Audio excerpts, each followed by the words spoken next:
et sur la terre. Jésus-Christ est le sauveur de toute l'humanité. Jésus-Christ est la raison de notre existence.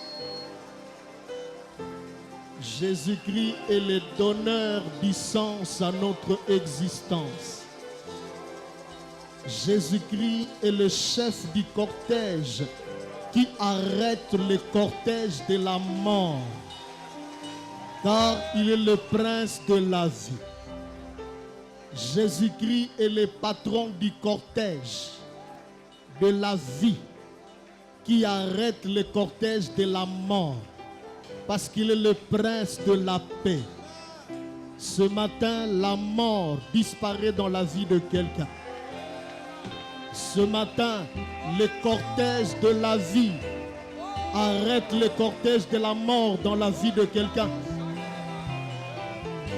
Ce matin, Jésus-Christ change la saison de quelqu'un. Ce matin, Jésus-Christ est venu dire à quelqu'un: ne pleure plus, car je change de saison. Alléluia. Tu es digne, toi seul, de recevoir la gloire. Tu es digne de recevoir l'adoration. Tu es digne de recevoir de multiples actions de grâce de la part de saints. Tu es digne de recevoir nos ovations. Tu es digne de recevoir nos acclamations. Tu es digne de recevoir toute notre joie. Seul toi est mort sur la croix de Golgotha pour rendre possible notre salut. Seul toi a pris notre place à Golgotha pour nous racheter de l'emprise du mal, de l'emprise du péché. Gloire à toi, Jésus-Christ. Tu es le lion de la tribu de Juda. Tu es le rejeton de David. Tu es le premier et le dernier. Tu es le commencement et la fin. Tu es la lumière du monde. Tu es le chemin, la vérité et la vie. Tu es le roi des rois. Tu es le Seigneur des seigneurs. Tu es le véritable Dieu. Celui qui n'est jamais né. Celui qui demeure éternellement. Il n'y a ni changement ni ombre de variation en toi. Tu es le même hier, aujourd'hui et éternellement. C'est pour cela que nous t'acclamons très fort.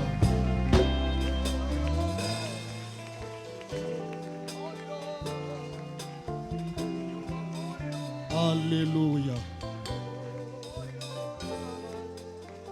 Alléluia.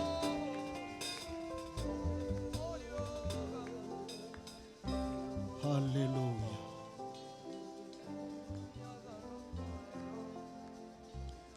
Comme un seul homme, nous disons: gloire et louange à toi, Seigneur Jésus-Christ. S'il est véritablement Seigneur pour toi, tu l'acclames très fort. Alléluia. Gloire à Dieu. Gloire au Seigneur. Gloire à Jésus-Christ.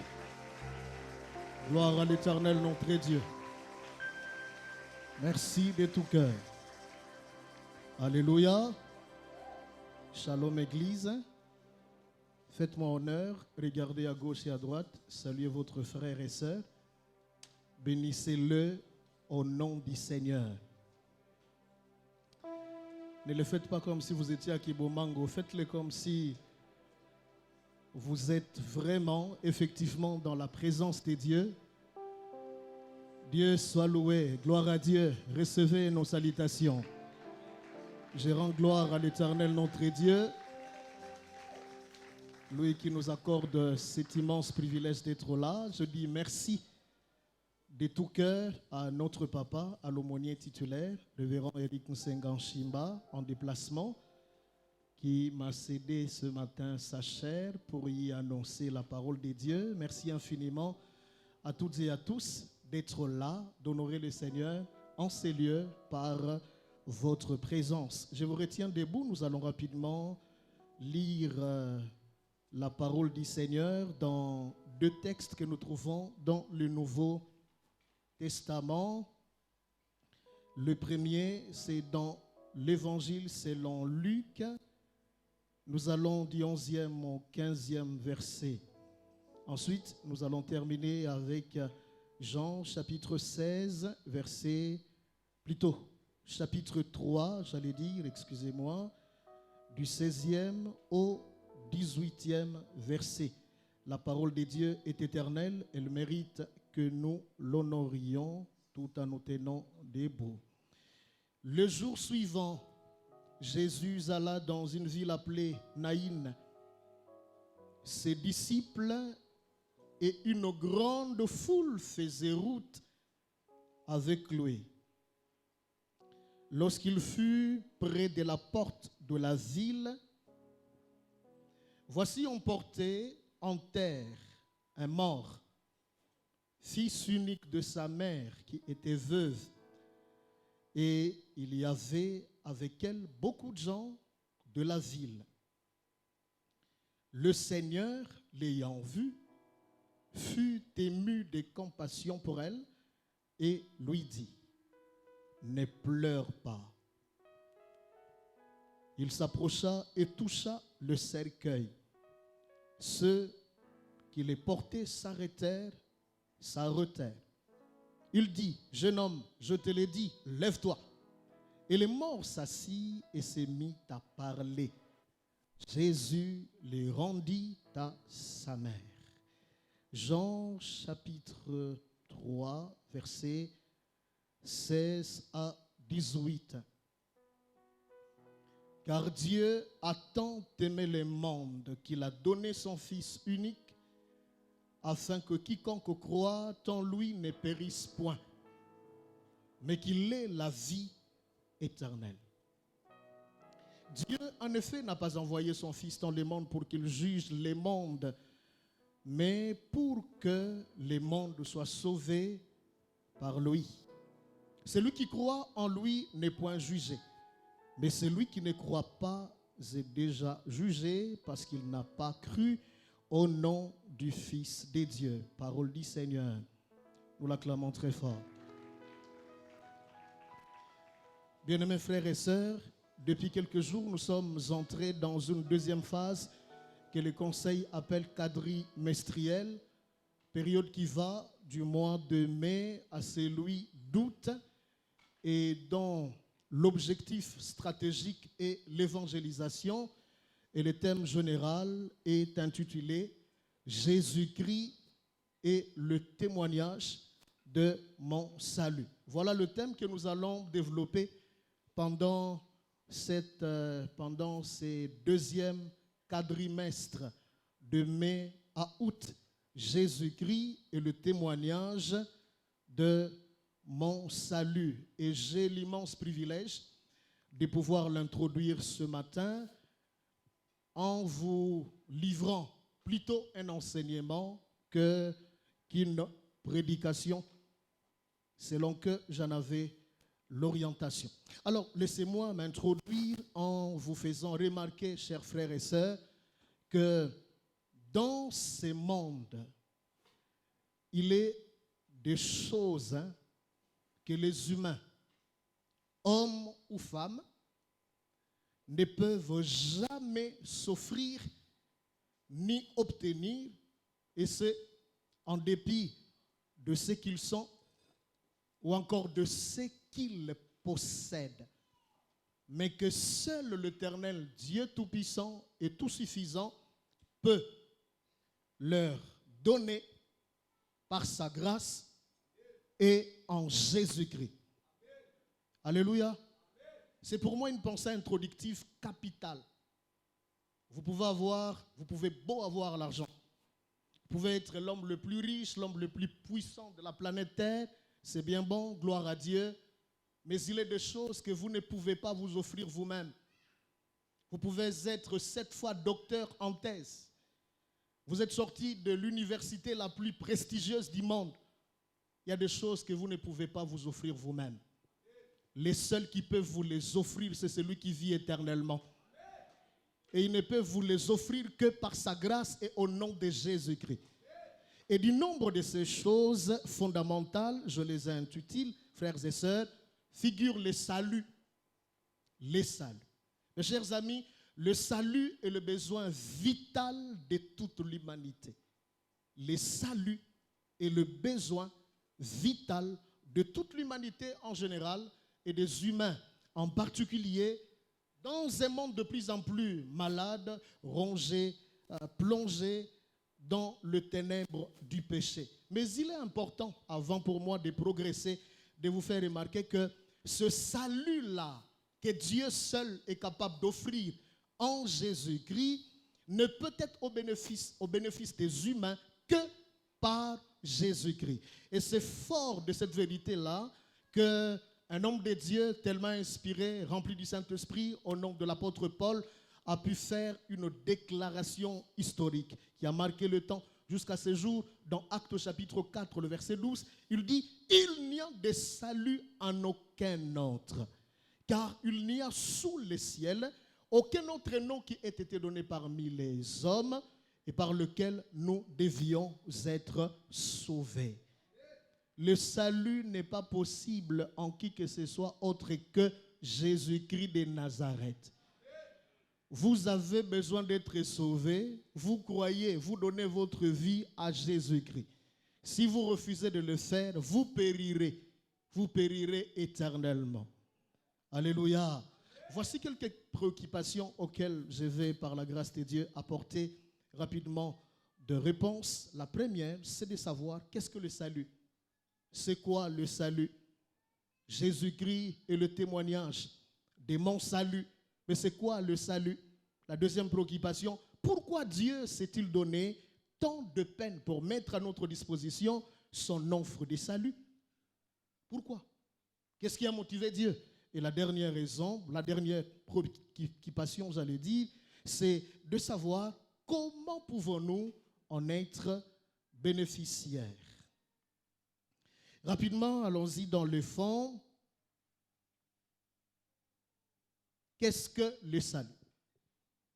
Avant de répondre à cette importante question, laissez-moi placer quelques mots sur les textes que nous venons de lire. En amont, nous connaissons bien l'histoire. Dans le premier texte, il est question de la résurrection d'un garçon, d'un jeune homme.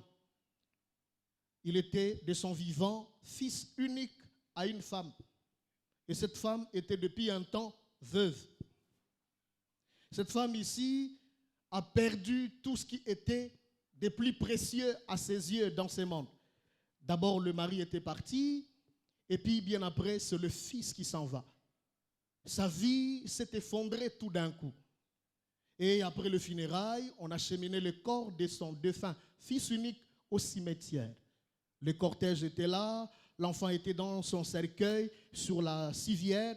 Et du coup, la Bible révèle qu'un autre cortège va faire apparition.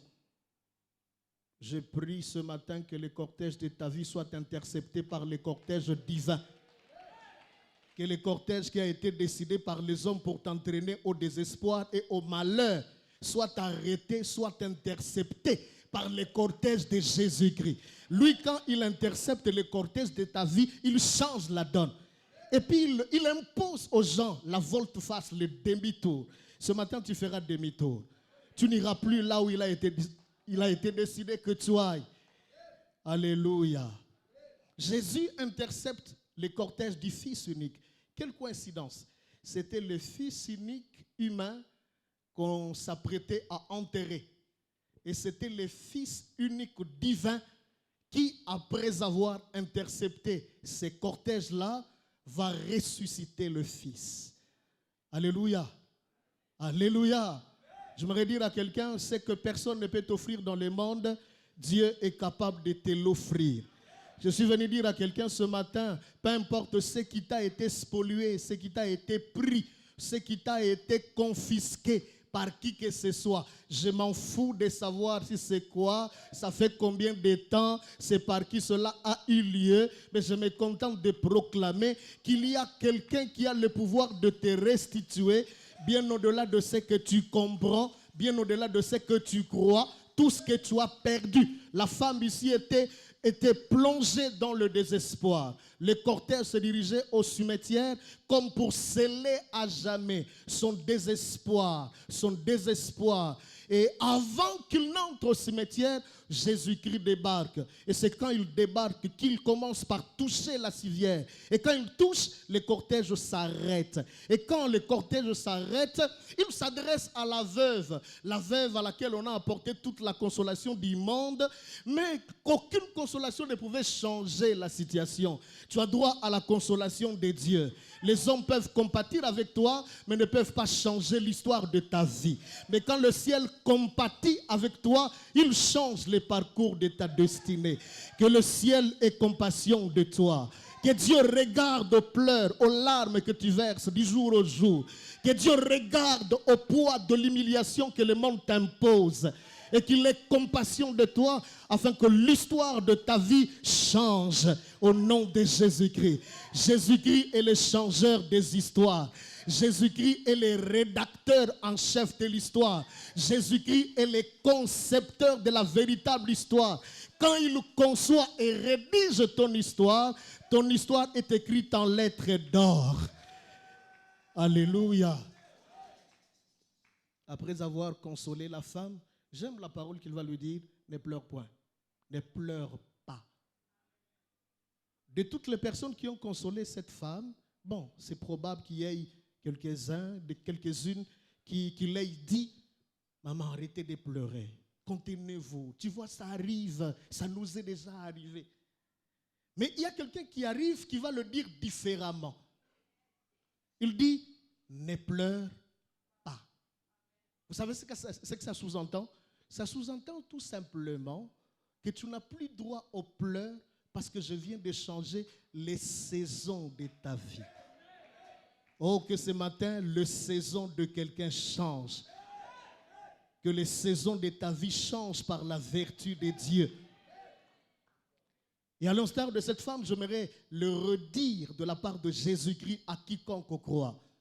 Ne pleure plus. À cause du travail que tu n'as pas encore. Ne pleure plus, ne pleure pas à cause du mariage qui tarde. Ne pleure pas à cause des enfants que tu n'as pas encore. Le fournisseur par excellence des enfants, c'est l'Éternel des armées. C'est lui qui a décidé, c'est lui qui a décrété qu'il n'est pas bon que l'homme soit seul et qu'il lui faut impérativement une aide. C'est Dieu, le Dieu de la Bible. C'est lui-là même qui ne change pas, qui ne connaît ni changement, ni ombre de variation. La Bible dit de lui qu'il est le même hier, aujourd'hui et éternellement. Si Sarah, malgré la consommation d'une double période de ménopause, a pu enfanter un fils, toi aussi, tu peux enfanter des fils. Ne pleure pas parce que je change de saison. Ne pleure pas parce que je vais déprogrammer et reprogrammer. Ne pleure pas parce que je vais désinstaller la mort pour réinstaller la vie. C'est ce que Jésus disait à cette femme. Et après avoir dit tout ça, il va s'adresser au cadavre du jeune homme, du fils unique. Le fils unique contre le fils unique. Jeune homme, lève-toi. Alléluia. Tout le monde peut parler dans ta vie sans que tu n'assistes à un quelconque changement. Quand c'est lui qui parle, les changements, même lorsqu'il a été séquestré, je ne sais où, il interviendra. Alléluia. Jeune homme, lève-toi. Et les cadavres prend immédiatement toutes les dispositions nécessaires et revient à la vie par la vertu de la vie. Alléluia. Ne crains pas pour tout ce qui est mort dans ta vie parce que la vie ordonne que le reprenne la vie. Mais au-delà de tout, mes chers amis, j'ai choisi ce texte comme une belle illustration de ce dont il est question aujourd'hui. Le salut. Le monde entier, nous compris, étions morts dans le péché, sans espoir de revivre. Il a fallu que Dieu eût témoigné compassion envers nous pour que nous revenions à la vie par Jésus-Christ. De même que le Fils unique ici était mort et qu'il ne pouvait rien faire pour revenir à la vie, de même aussi, personne d'entre nous ne pouvait faire quoi que ce soit pour être sauvé. De même que ce jeune homme a été ramené à la vie. De même que Jésus s'était donné tant de peine. Il a consenti de parcourir cette trajectoire par amour et par compassion pour cette femme, en vue de ressusciter son fils. De la même aussi, et c'est ce que nous venons de lire, Dieu a décidé de manifester de façon extraordinaire son amour envers toi. Et il n'a pas voulu que tu comprennes qu'il t'aime à partir du ciel. Quelqu'un comprend ça? Je vais le redire. Dieu n'a pas voulu que tu comprennes qu'il t'aime plus que tout, même son trône à partir du ciel. Il a voulu te le faire ressentir en live. Et pour cela, il s'est offert le luxe de s'incarner dans l'humanité. La divinité a décidé de loger dans l'humanité. Le Dieu qui ne peut être contenu, Salomon l'a dit si bien, il a dit, les cieux et les cieux des cieux ne peuvent pas te contenir. Mais il a accepté de se contenir dans l'humanité parce qu'il avait besoin de te persuader, de te prouver qu'il t'aimait. J'aimerais dire à quelqu'un, même lorsque tu ne bénéficies pas d'appréciation de qui que ce soit, sois rassuré que Dieu t'aime. Même quand personne autour de toi ne prétend t'aimer, ne fût-ce que par semblant. Je suis venu te dire que l'Éternel t'aime. La Bible dit, Dieu a tant aimé le monde. Il ne s'est pas limité au verbe. Il est allé jusqu'à poser des actes concrets. Dieu, pour t'aimer, il l'a prouvé en offrant ce qu'il avait de plus précieux. Et ce que Dieu a de plus précieux, ce n'est pas les archanges. Ce n'est pas les trônes, ce n'est pas les dominations, ce n'est pas quoi que ce soit. Ce que Dieu a de plus précieux, c'est son Fils unique, Jésus-Christ de Nazareth. Et c'est pourquoi Paul va dire, lui qui n'a pas épargné son propre Fils, mais l'a livré pour nous, comment ne nous donnera-t-il pas aussi toutes choses ensemble avec lui? Frère, ne décourage pas, arrête de pleurer parce que tu es privé de telle ou de telle autre chose. Celui qui ne t'a pas privé, Jésus-Christ, n'a aucune raison de te priver tout ce qui répond aux besoins, à tes besoins existentiels dans ce monde. Alléluia.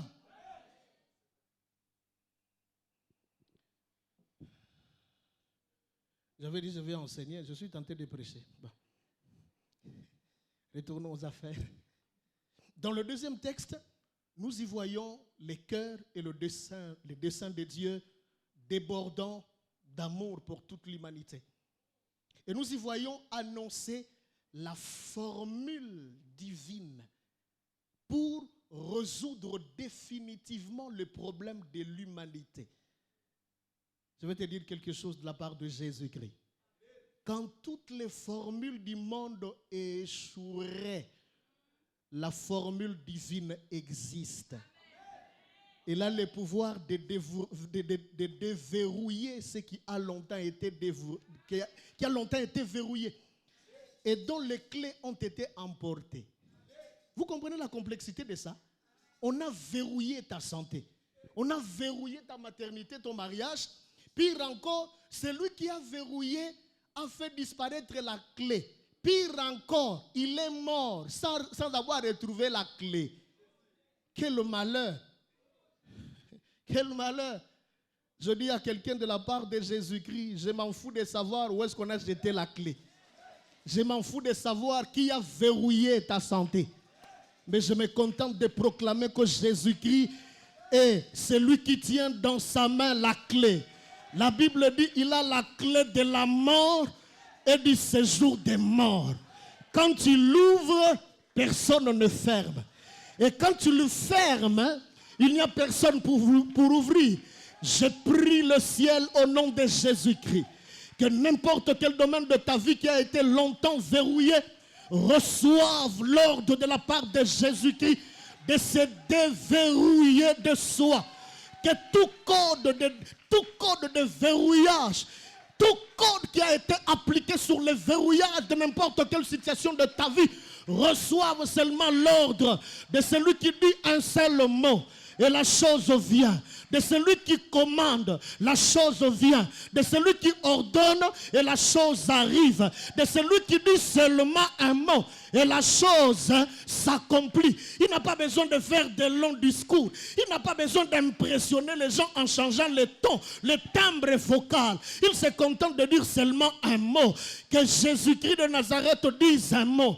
Dans la prison où tu as été enfermé, je ne sais pas où est-ce que tu as été placé. Peut-être sous un rocher, peut-être dans une forêt, dans une savane, peut-être dans le cœur d'une rivière, d'un fleuve, d'une mer. Je m'en fous de savoir où. Maternité, santé, travail, stabilité ont été séquestrés. Je proclame mon nom de Jésus-Christ. Fort de celui qui a lu, déliez-le et laissez-le aller. Je proclame la libération, le déverrouillage de tous les domaines de ta vie qui ont été verrouillés par la méchanceté et par la haine de tes ennemis au nom de Jésus-Christ.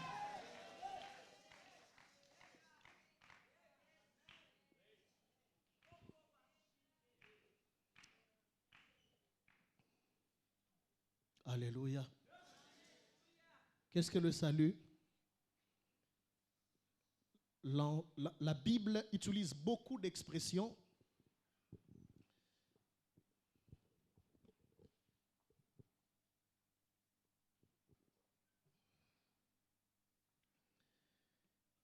pour rendre l'idée que nous connaissons en français du salut. Mais je ne voudrais pas vous emmerder avec le terme et tout ça là. Je vais relever deux. Un dans l'Ancien Testament et un autre dans le Nouveau Testament. Dans l'Ancien Testament, l'expression la plus utilisée est celle qu'on appelle en hébreu Yasha. Yasha veut dire tout simplement sauver. Sauver.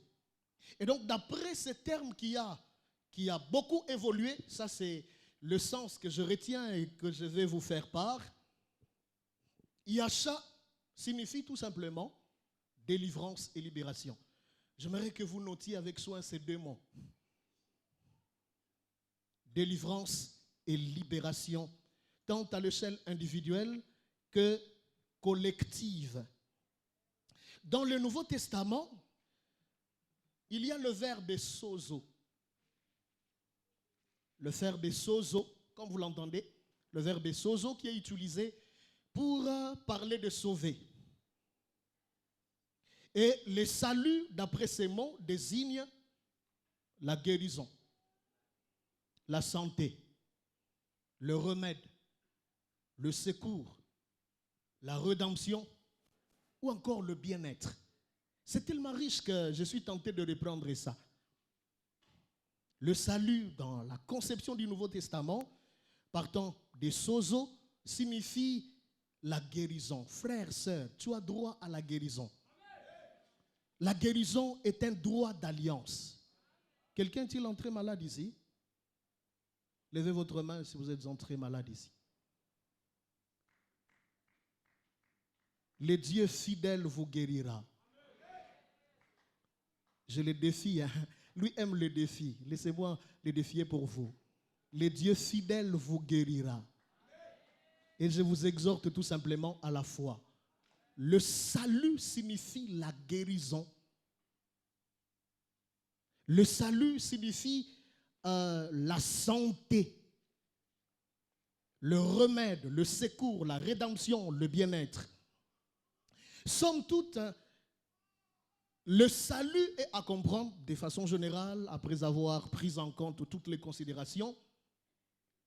Notons que le salut est l'œuvre divine qui consiste à faire passer les êtres humains de la condamnation à la justification, de la mort à la vie éternelle et de l'aliénation à la filiation, le tout grâce à l'œuvre rédemptrice de Jésus-Christ sur la croix. Je vais reprendre. Le salut est l'œuvre divine, l'œuvre de Dieu. Et cette œuvre-là consiste à faire passer à faire expérimenter aux humains la mutation de la condamnation à la justification, de la mort à la vie éternelle et de l'aliénation à la filiation grâce à l'œuvre rédemptrice de Jésus-Christ sur la croix. Mes chers amis, le salut est toujours une délivrance et une libération. Quand Dieu sauve, il le délivre et il le libère. Tu ne peux pas être sauvé et rester esclave du monde de ténèbres. Voilà pourquoi la Bible déclare qu'il n'y a plus de condamnation pour ceux qui sont au nom de Jésus-Christ, que toute forme de condamnation et de réclamation qui pesait sur toi tombe. Personne n'a plus le droit de te réclamer de jour comme de nuit. Personne n'a le pouvoir, n'a le droit de réclamer ta santé, tes enfants ou un autre domaine de ta vie. Parce qu'il y a quelqu'un qui t'a acquis la liberté sur la croix de Golgotha. Et le prix fort a été payé pour que tu sois libre. Ne joue pas avec ta liberté. Il a fallu la mort d'un Dieu pour que tu deviennes libre. Dieu est mort à ta place. Vous imaginez l'étendue de la mort de Dieu pour vous. Dieu est mort sur la croix de Golgotha pour que le monde de ténèbres vous relâche. Pas momentanément, mais définitivement.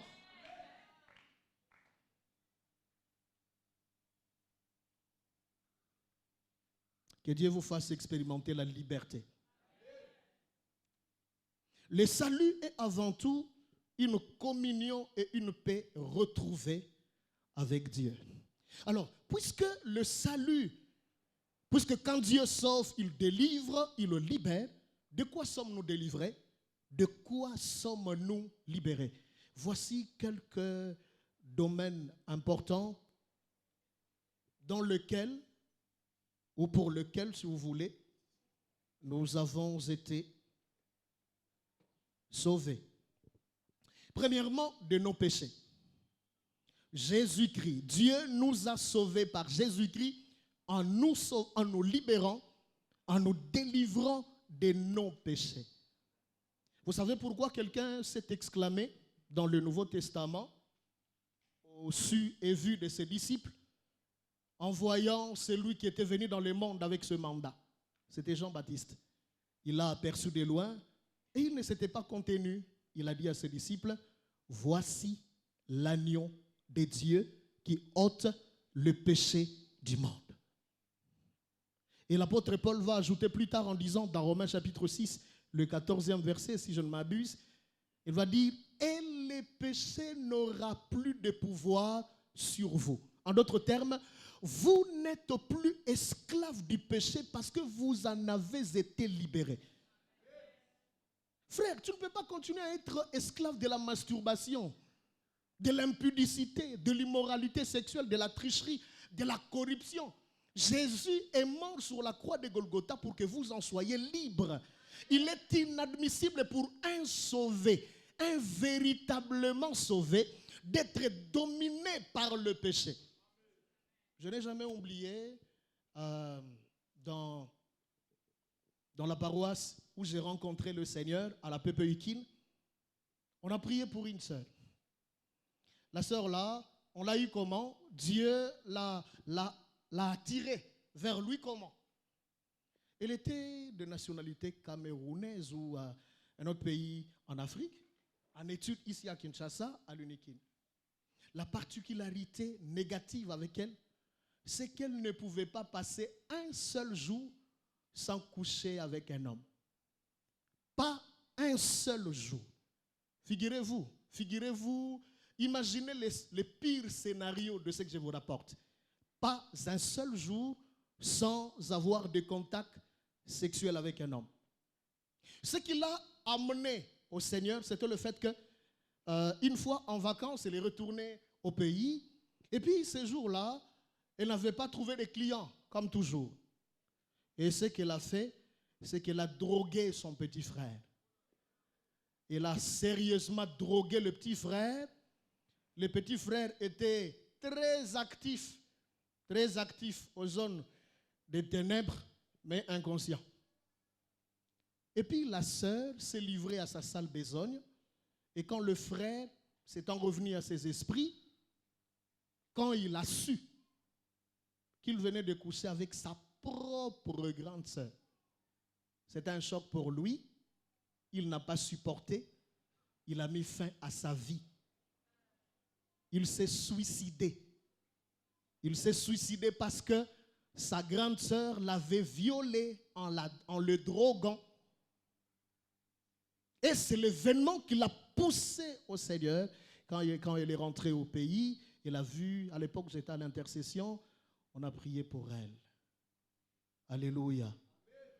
Elle est libre aujourd'hui, elle sert le Seigneur. Ne laissez aucun péché dominer votre vie. Ne laissez même pas les mensonges vous prendre en otage. Vous savez, parmi les péchés banalisés dans nos églises, je parle de nos églises.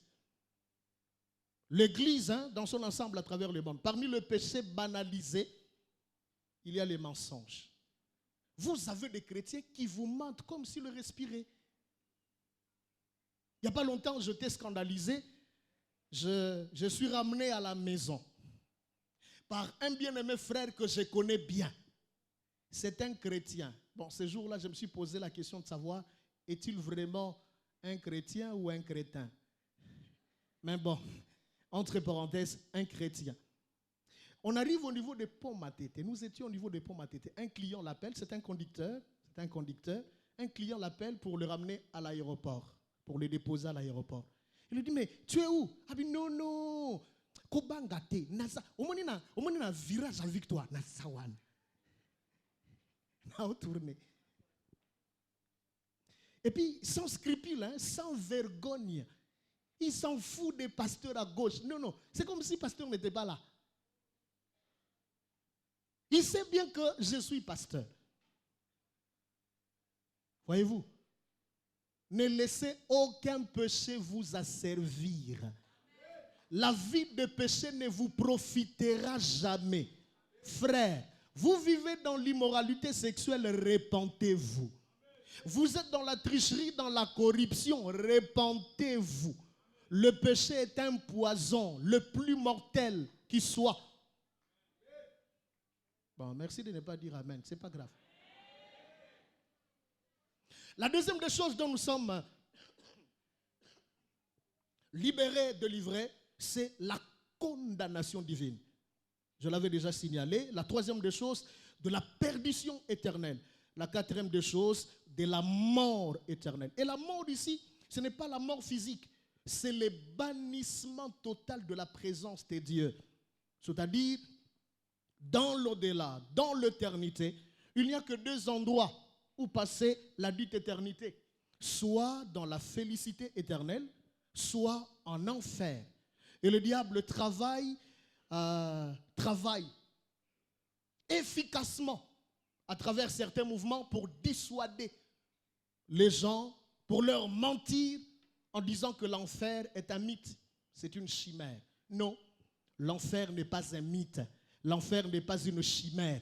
L'enfer est une punition éternelle qui a été préparée pour Satan, qui a été préparée pour le faux prophète, qui a été préparée pour tous ceux qui, de leur vivant, auront refusé de recevoir l'offre du salut par Jésus-Christ. L'enfer n'a pas été apprêté pour vous, frères, sœurs. L'enfer a été préparé pour le diable. Mais si les humains iront en enfer, c'est parce qu'ils auront fermé leur cœur à l'amour et à la grâce de Dieu, leur apportant le salut gratuitement par Jésus-Christ.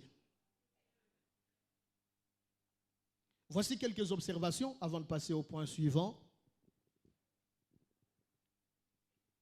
Quelques observations importantes au sujet du salut. La première, tant dans l'Ancien Testament que dans le Nouveau, le salut est entièrement l'œuvre de l'Éternel Dieu. Lui seul en est l'unique source.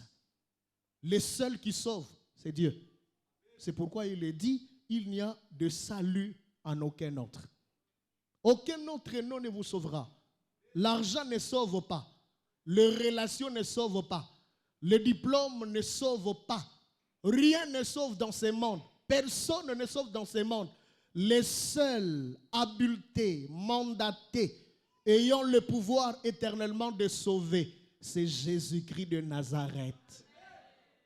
La deuxième observation, c'est que la mort du Seigneur Jésus-Christ sur la croix de Golgotha constitue le seul fondement du salut de toute l'humanité. La mort du Seigneur Jésus-Christ sur la croix constitue le seul fondement du salut de toute l'humanité. Et l'événement décisif qui a procuré le salut, c'est sa mort expiatoire.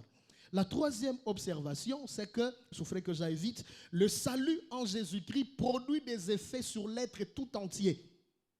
Le salut en Jésus-Christ produit des effets sur l'être tout entier de quiconque croit et se rapporte à 3 temps de l'histoire de son existence. Quand Dieu vous sauve, le salut va se révéler. Il va faire son propre marketing. Lorsque Dieu vous sauve, parce qu'il va affecter pas seulement votre esprit ou votre âme, mais aussi votre corps, votre social, votre matériel. Le salut affecte tout. Que tout dans votre vie soit affecté par le salut que Dieu vous a offert. Vous ne pouvez pas prospérer spirituellement et vivre indéfiniment dans la pauvreté. Vous allez vous éloigner de Dieu. Alléluia. Acclame le Seigneur pour réveiller celui qui dort.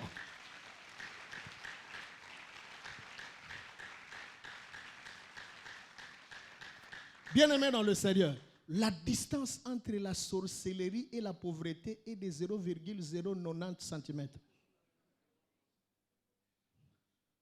Il est très facile pour un pauvre de basculer dans la sorcellerie. Et non, tu as bien vérité. Et à péter pas comme un chor. Péter. S'il y a des choses que tu ne dois pas accepter dans ta vie, c'est la pauvreté. Parce que la pauvreté peut te faire renier Dieu. La pauvreté peut te faire abandonner Dieu. La Bible dit, Jésus-Christ, de riche qu'il était, s'est fait pauvre à la croix de Golgotha, afin que par sa pauvreté, toi tu cesses d'être pauvre. Mais que tu deviennes riche, que tu t'enrichisses. Mais la pauvreté ne partira pas non plus en priant du matin au soir. La pauvreté partira si tu travailles, si tu étudies sérieusement, si tu mettais du sérieux dans tes études, dans ton travail, dans ton commerce, et la pauvreté partira. Tu peux jeûner pendant 1000 jours, frère, pour chasser l'esprit de pauvreté. L'esprit de pauvreté va t'épouser. Nanko. Tu peux monter sur Mangangenge pour casser. Hey, les chrétiens sont terribles, hein? C'est une prière d'autorité. J'ai entendu quelqu'un dire, Zambi, nako casser, nako broyer, nako tailler, nako concasser.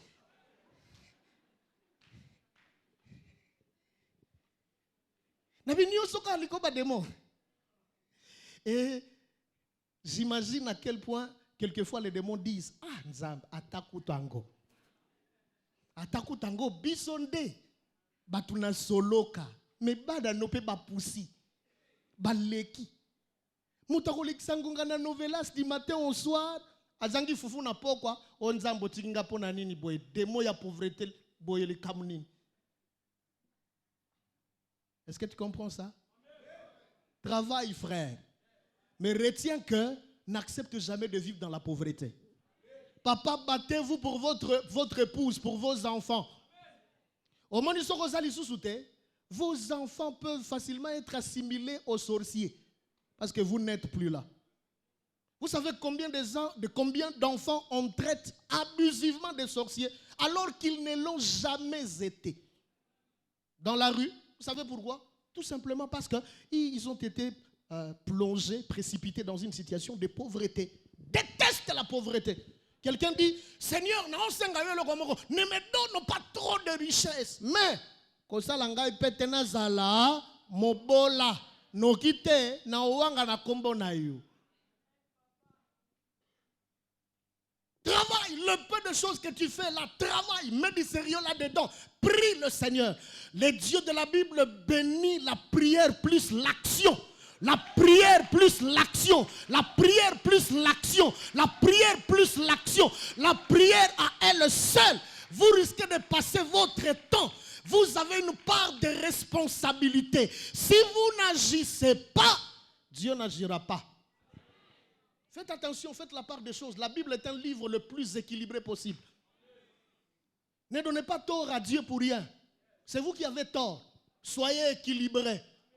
Priez et travaillez. La Bible dit qu'il y a un temps pour toutes choses. Vous trouvez aujourd'hui des gens qui donnent raison à Karl Marx, qui a dit en son temps que la religion est l'opium du peuple. Et en une certaine mesure, au Congo, en Afrique, et peut-être ailleurs, on légitime cette thèse. Vous trouverez des églises où on prie lundi, culte miracle. Mardi, culte de résurrection. Mercredi, culte de réclamation. Jeudi, culte de combat satanico-démoniaco diabolique. Vendredi, etoko. Samedi, ma bolongo nase. Mais les gens vont travailler quand? Ancien, quand vous voyez un frère qui est là, oh, bon, vous êtes très courtois, vous êtes très gentil, dites-le, frère, Kendo Sala Moussala. Et Koki. Oh, je connais un frère. Chaque fois, somonia limo écoutez mais mon gongo est changé. Soka lo banayo, akuma na ton ya be évangile. Moni be évangile ba travailler fort voix. Frère, non frère, Nicolo m'a ponteli. Nakolo kankolo. Recommandation frère. To lukan zambe. To lukan zambe frère. Wano tourné âge combien? 45 ans. Soka limwe ye bakake, soka na luzizi la te na mangengenge. Ye recommandation zakaka 40 jours, 50 jours. Mukomso na yebse ba recommandation na yo e utake pa nzambe te utake pa satana. Alléluia. C'est rare comme ça que nous parlions du travail, hein? Vous savez, dans ce pays ici, je suis l'une des personnes les plus révoltées. Dans notre pays. Tenez la particularité. Un pays, d'après les statistiques, a plus de 90% de chrétiens, n'est-ce pas? Dans ce pays ici. Moni lelo, ba konzina biso, ebele. Le roi Abisso, nous sommes dans les églises. C'est une bonne chose, n'est-ce pas? Une très bonne chose. La plupart d'entre nous, dans la maison de Dieu, le lundi, nous sommes où? Au travail. Allez-y à Dubaï. Là-bas, faites, évaluez les statistiques. Vous comprendrez que ce n'est pas un pays à pourcentage élevé de chrétiens. Les chrétiens, c'est trop minoritaire. Je me permets de le dire. Ce sont des bouddhistes, des musulmans, de tout ça là. Kenda na Dubaï, vous allez scandaliser. Un frère d'Isabi frère. Quand on a décollé, na matin avion saliboy, malade sili.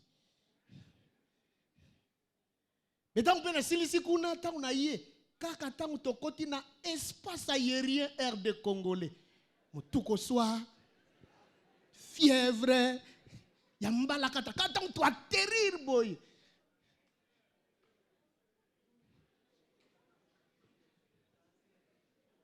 Vous avez déjà voyagé, vous comprenez ce que je vous dis.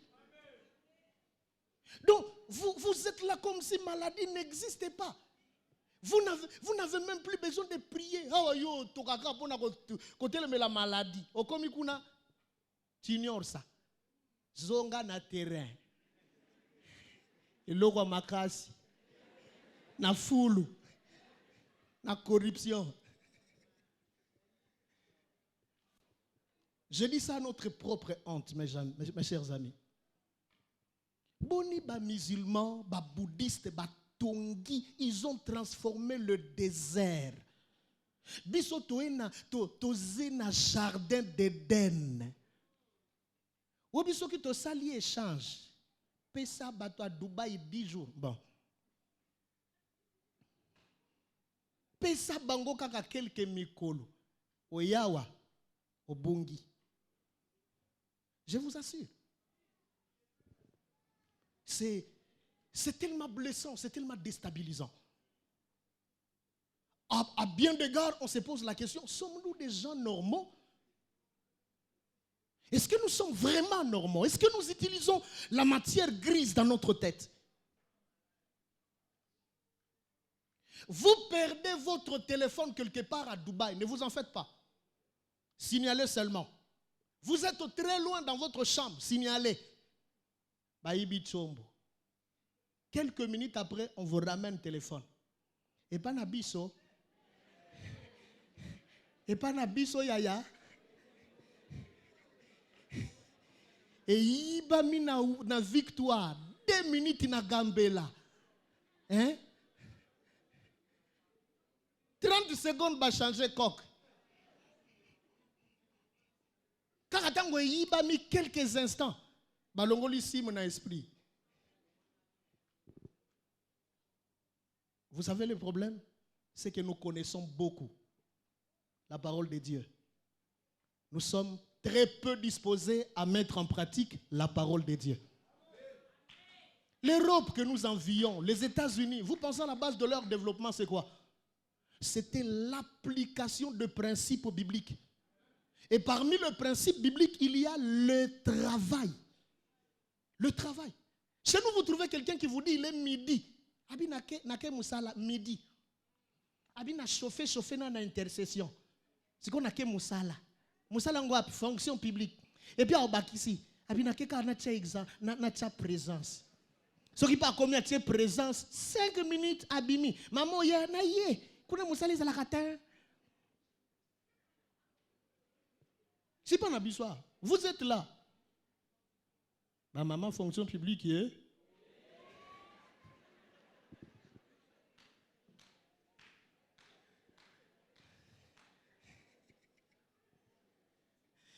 Alléluia.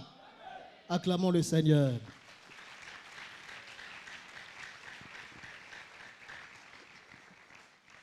Le salut produit des effets. Il se rapporte au passé parce que nous sommes sauvés de la condamnation du péché. Il se rapporte au présent parce que nous sommes sauvés de la tyrannie du péché. Nous sommes sanctifiés et préservés.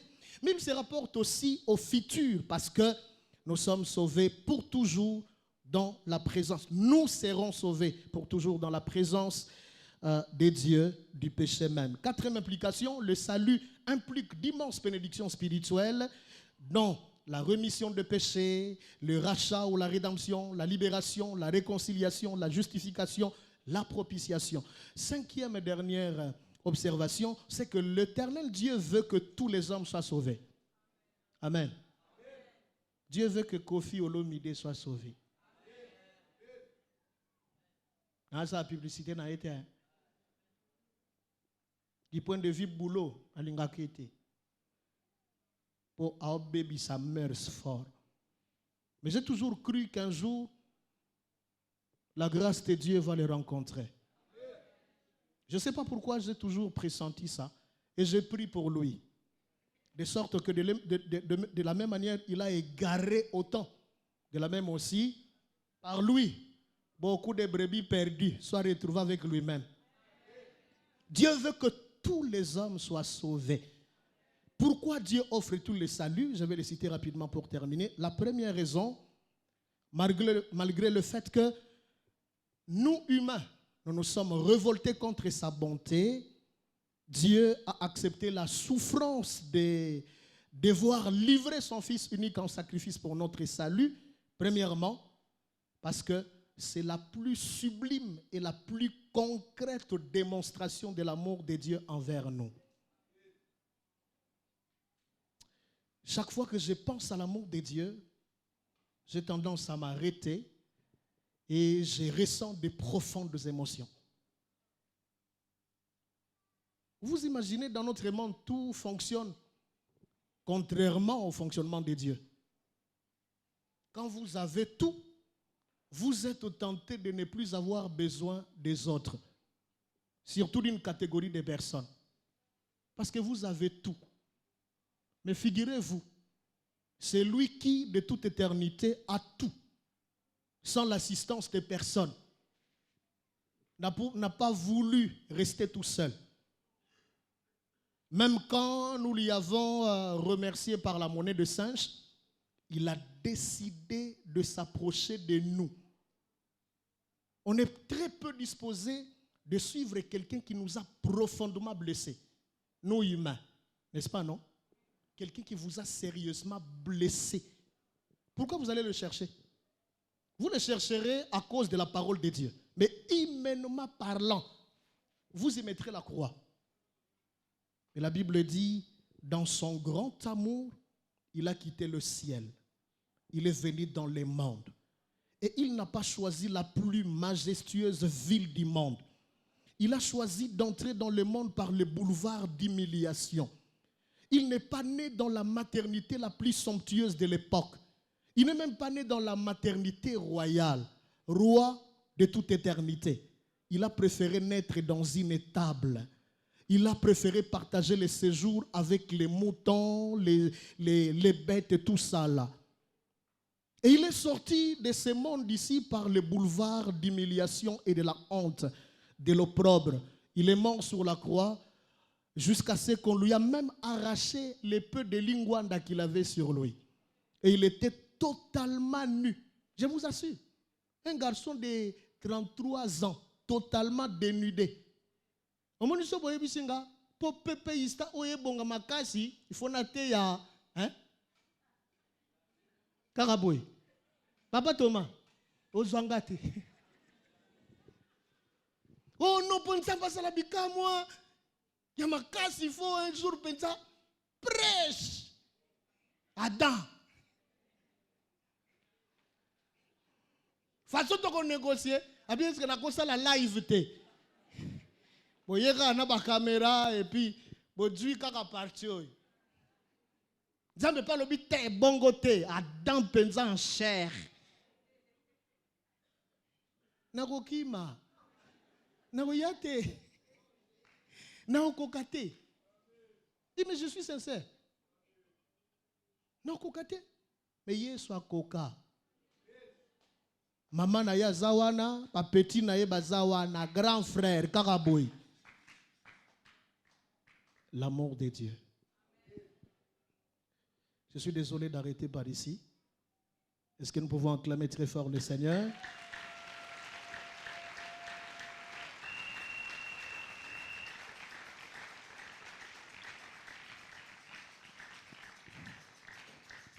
Nous allons prier pendant quelques minutes. Acceptez de bien vouloir vous lever, s'il vous plaît.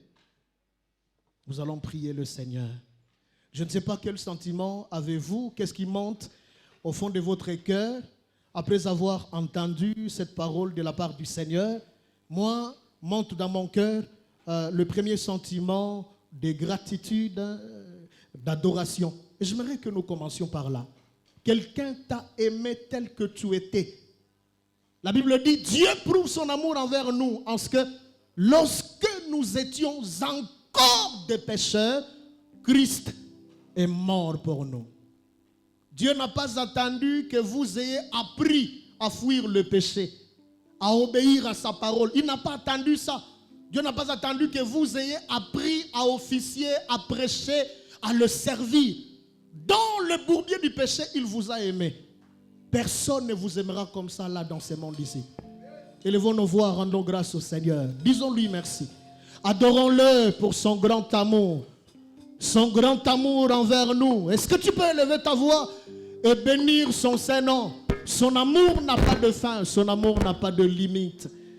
Alléluia, alléluia. La chose la plus grande, la chose la plus précieuse que j'ai reçue de toi, c'est l'expression de ton amour. Tu m'aimes, tu m'as aimé tel que j'étais, imparfait que j'étais, pataugeant dans la boue du péché. Tu m'as aimé et tu m'as prouvé ton amour en m'offrant ton propre fils. Tu ne m'as pas offert un de tes anges, tu ne m'as pas offert un de tes archanges, mais tu m'as offert ton fils Jésus-Christ. Oh, il est le garant de notre salut. Jésus-Christ est l'auteur de notre salut. Je t'adore, je te rends grâce, je te célèbre, mon Seigneur et mon Dieu, d'être l'auteur de mon salut. Ton passage sur la croix de Golgotha me vaut la rédemption, la rémission de péché, la réconciliation. Paul le dit, nous qui étions autrefois ennemis de Dieu, Dieu nous a rapprochés, il nous a réconciliés avec lui. Tout ça, c'est toi qui l'as accompli sur la croix de Golgotha. Comment ne pas t'adorer? Comment ne pas te célébrer? Comment ne pas te glorifier? Comment ne pas t'exalter, mon Seigneur, mon Dieu, mon roi, mon maître? Merci infiniment pour ton grand amour. Oh, toi qui as tant aimé le monde, qui as offert ton fils Jésus-Christ sur la croix de Golgotha, afin que quiconque croit en lui ne périsse point, mais qu'il ait la vie éternelle. Alléluia. Merci de tout cœur. Alléluia. Le parfum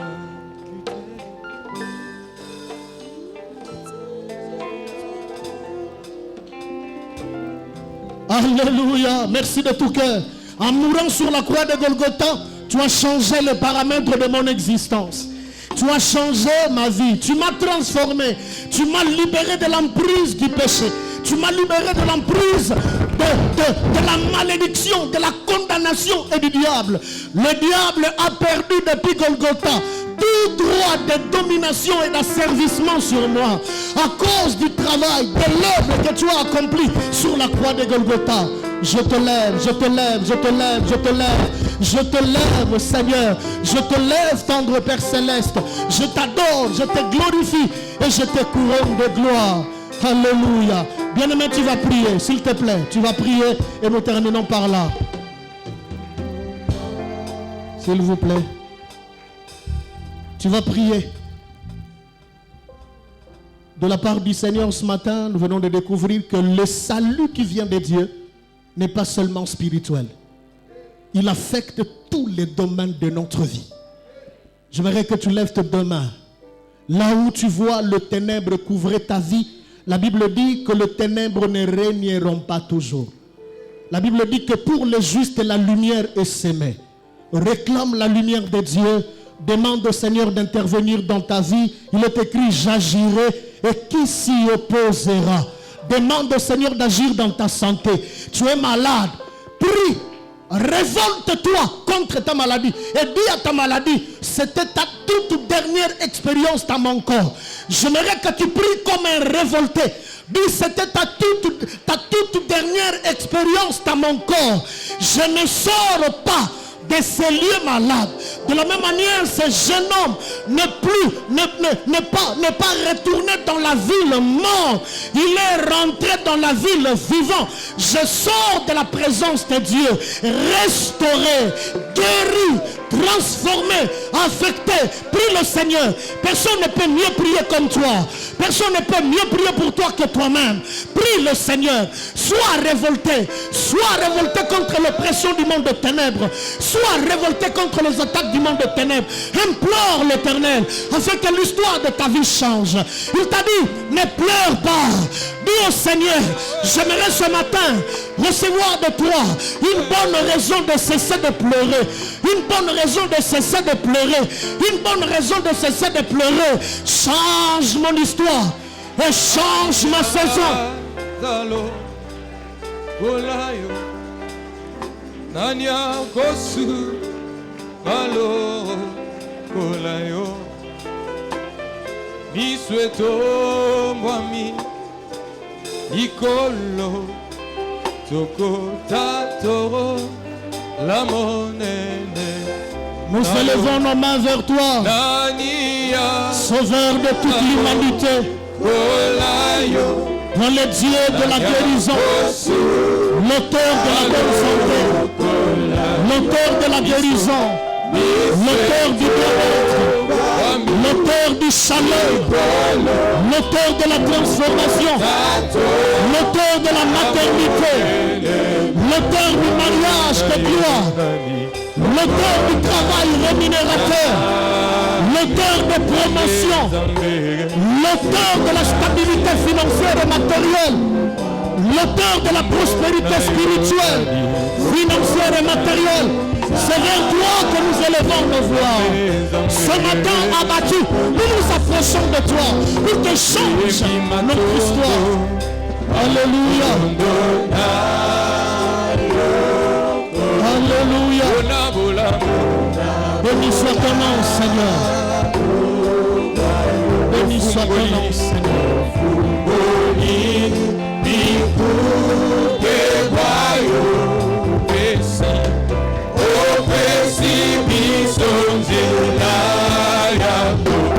Oh, gloire à toi, Seigneur. Gloire à toi, Seigneur. Que celui qui est entré en ces lieux malades ne sorte pas malade, mais qu'il reçoive la guérison de ta part. Libère les captifs. Que les prisons soient détruites. Que les murs de prison soient renversés. Que les fondements de prison soient démolis. Que les chaînes tombent. Que les liens soient brisés. Que les réclamations tombent. Que la délivrance soit accordée. Que la libération soit accordée. Oh Père, que les prisons soient détruites. Quelles qu'elles soient. Au nom de Jésus-Christ. Au nom de Jésus-Christ. Au nom de Jésus-Christ. Alléluia. Alléluia.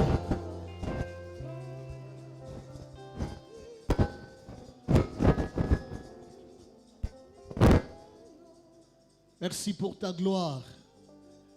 Merci pour ta main toute puissante qui touche quiconque aux croix. Merci pour ton règne qui se manifeste pour changer l'histoire. Merci pour ton règne. Merci pour ta main toute puissante qui délivre, qui libère le captif. Merci de briser le chêne, le lien. Merci de détruire le prison et de rendre libre. Car tu as dit, déliez-le et laissez-le aller. Je proclame la liberté à quiconque était asservi au péché, à la maladie, à la malédiction, à la condamnation, à tout ce qui était prémédité dans le monde de ténèbres. Il est écrit, mon Père agit et moi aussi j'agis. Le Seigneur agit en ta faveur. Père de grâce, Père éternel, ta parole déclare que tout ce que vous demanderez en priant par la foi, croyez que vous l'avez reçu et vous le verrez s'accomplir dans votre vie. Tu es le Dieu fidèle. Nous croyons ta fidélité. Nous confessons ta fidélité. Nous proclamons ta fidélité. Parce que tu n'es pas un homme pour mentir, ni fiston pour changer d'opinion. Ce que tu dis, tu le fais. Ce que tu promets, tu le réalises. Même quand les hommes basculent dans l'infidélité, toi tu demeures éternellement fidèle.